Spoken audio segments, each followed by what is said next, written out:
О, падение. Ёкало мы.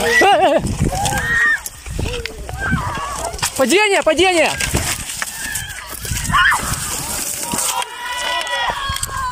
Кывшены горзам шия свещик кочек кожа ермак бошты. Уджидодын мунуган уши соти морд, сыбарын нышта некымын. Сочиен лыжен вермашыган дас нёль спортсмен финишеч воны эзвермыны. Юлия Чепаловала нылыс Василина Рочева вишталыс мамыслы. Трассан уши сквайтыш. На тот момент, когда я с ней разговаривала, Кормикага кат шорни ты гылысы сылан вылы тиралы повжемысла. Вишталыс мы унаны вдоймалысны. Бурмый коми исчеля ёмыля. Меча ыжыды сонылый пиджас яссы подкодыма. Юлия некджос гугырва мыла котыртыш яс вермашемся эздугадны.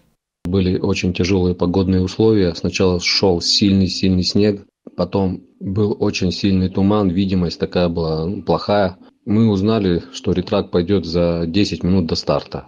Уже ретрак был по трассе проходил, ничего, смазку менять не стали.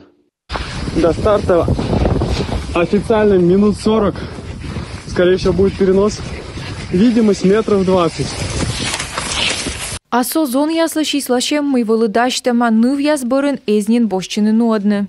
Спустился туман якобы незаметно, и организаторы даже не успели ничего предпринять. По моей информации, якобы все очень быстро произошло, мужскую гонку отменили. Девочки бежали в страшный туман на спуске. И теперь смотрите, какая штука. Бежали не по лыжной трассе, а по самой сложной в мире биатлонной, только противоходом. Кто принимал решение о том, что там нужно соревноваться? Это опасно для здоровья. Василина Рочева туйвищ помощь войс, самын мамы спасье, не кучам вермым, а букола на кор челядь доймаланы. дети попадали.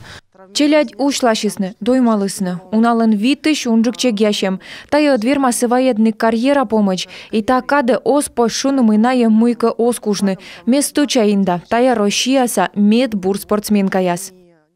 Сочин Адлер район со следственной юкан бошчиснын туявны лоем торса. Накат чуч и лыжен ислашем кужа федерация.